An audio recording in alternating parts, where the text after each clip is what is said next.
नई हुकूमत भारत में आने वाली है और ये याद रखिए कि मोदी साहब की तरफ से एक नया सरप्राइज़ आ सकता है। पिछली दफ़ा तो पाकिस्तान ने जो है वो ऑपरेशन स्विफ्ट रिटॉर्ट जो सरप्राइज़ इंडिया ने पाकिस्तान को दिया। स्पेस सेक्टर के लिए काफ़ी अहम, क्योंकि 1800 करोड़ रुपए की कई सारी परियोजनाओं को आज राष्ट्र को समर्पित करेंगे। साथ ही आज जो सबसे बड़ा मिशन देश का स्पेस सेक्टर में गगनयान मिशन, उसकी समीक्षा का भी आज दिन है।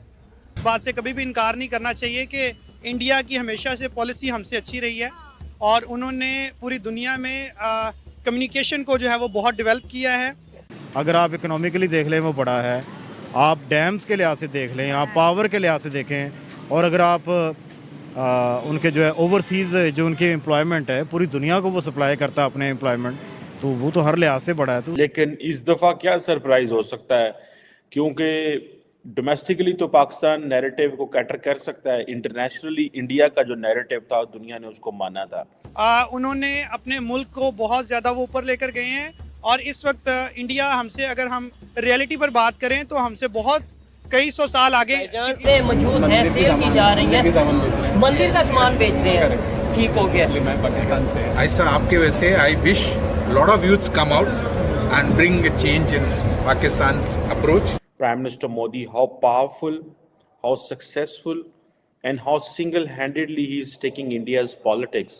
वो कैसे लेके जा रहा है, एंड आपको उन सारी चीज़ों को नरेंद्र मोदी के लेंस से देखना है। जन्नत में लेके जाना है, दुनियाई तनीम नहीं लेके जाएगी हमें। जगह ये डॉक्टर जाएगा नहीं जाएगा कुछ भी नहीं, लेकिन हमारा ईमान कुरान नहीं जाएगा जन्नत नहीं जाएगा। उनके जो लोग हैं ना, उनके जो लोग हैं वो बाहर के मुल्कों में अपने पैसे नहीं रखते, मुल्क का पैसा चोरी करके बाहर के मुल्कों में प्रॉपर्टियां नहीं बनाते। तो इसका मतलब है गलती हम में है ना, उनमें तो नहीं है ना। हमारे ख़त्म करनी होंगी ये बॉर्डर सिस्टम, ये फ़ौज लगाना, लड़ाइयाँ झगड़े, ये सब जो है ना चीज़ें ख़त्म करके हम उनकी तरह तरक्की कर सकते हैं। चले माना कि उनकी तरह नहीं, लेकिन हम यहाँ पे कुछ ना कुछ बेहतर। 76 अच्छा आप तो भी इधर नहीं हुए ना। 76 में क्या था? कुछ नहीं था। मैं जब आया तो मीना बाजार बन रहा था। आने वाली है और ये याद रखिए कि मोदी साहब की तरफ से एक नया सरप्राइज़ आ सकता है। पिछली दफ़ा तो पाकिस्तान ने जो है वो ऑपरेशन स्विफ्ट रिटॉर्ट जो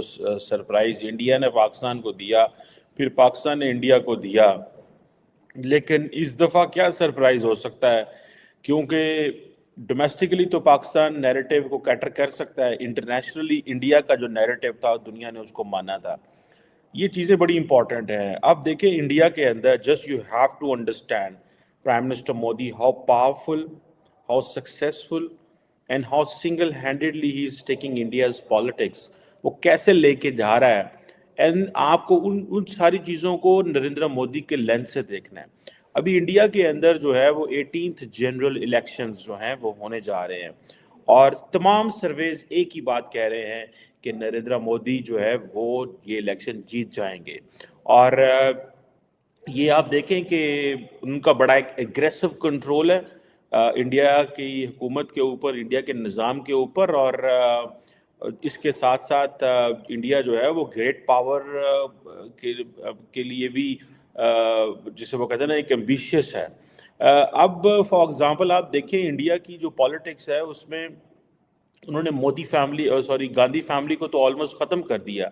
ठीक है जी, आप देखें जैसे हमने कहा 15 साल पिछले एज ए सीएम और 10 साल ये, अगर 15 साल ये होते हैं तो 2029 तक नरेंद्र मोदी के, तो वो जो जवाहरलाल नेहरू उस वक्त जो प्राइम मिनिस्टर इंडिया के हुआ करते थे फ्रॉम 47 टिल 64, और फिर नेहरू साहब की जो डॉटर थी Indira Gandhi from 66 to 1977, and again फिर फ्रॉम 1980 टू 84 उन्होंने जो हुकूमत बनाई।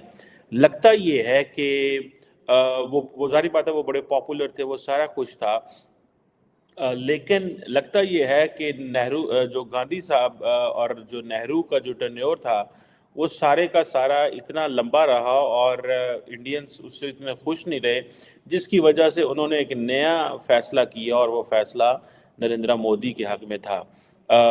लेकिन याद रखें दोनों पॉलिटिकल पार्टीज़ के दरमियान, कांग्रेस हो या बीजेपी के दरमियान मेजर आइडियोलॉजिकल डिफरेंस है।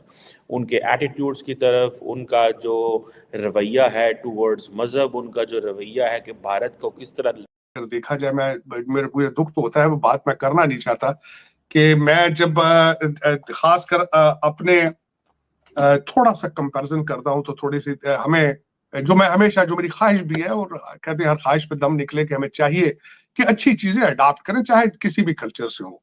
तो उसमें मेरे नजर से जो आज सुबह गुजरी बात वो ये थी कि सिर्फ एक ऑर्गेनाइजेशन टाटा है यहाँ पे जिनकी नेटवर्थ 365 बिलियन डॉलर है और मेरे वतन अजीज का जो जीडीपी है वो 341 बिलियन डॉलर।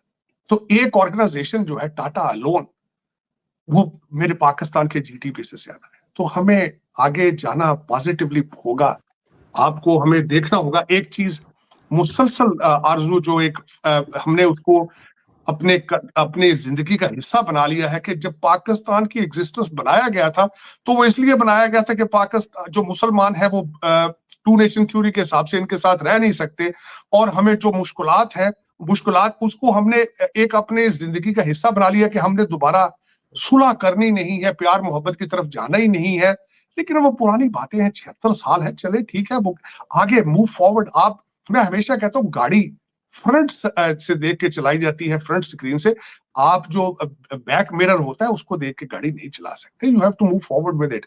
जो एक 1947 में अगर कोई फिलॉसफी आपकी थी तो उसी पे आपने अड़े रहना है। और आपकी हालत है जिस तरह मैंने बताया, आपका जीडीपी 341 बिलियन डॉलर्स है और एक कंपनी लोन जो कि 1868 में बनी है, वो एक और सबसे बड़ी बात जो उसकी मिसाल में एक और भी उसमें मुझे जो नजर आया, मैंने जब टाटा के बारे में सुबह पढ़ रहा था, जिन्होंने 1903 में ताज होटल बनाया जो कि इस वक्त एक बहुत बड़ा चेन है। 1907 के अंदर उन्होंने यहाँ पे स्टील मिल बनाई पहली अपनी।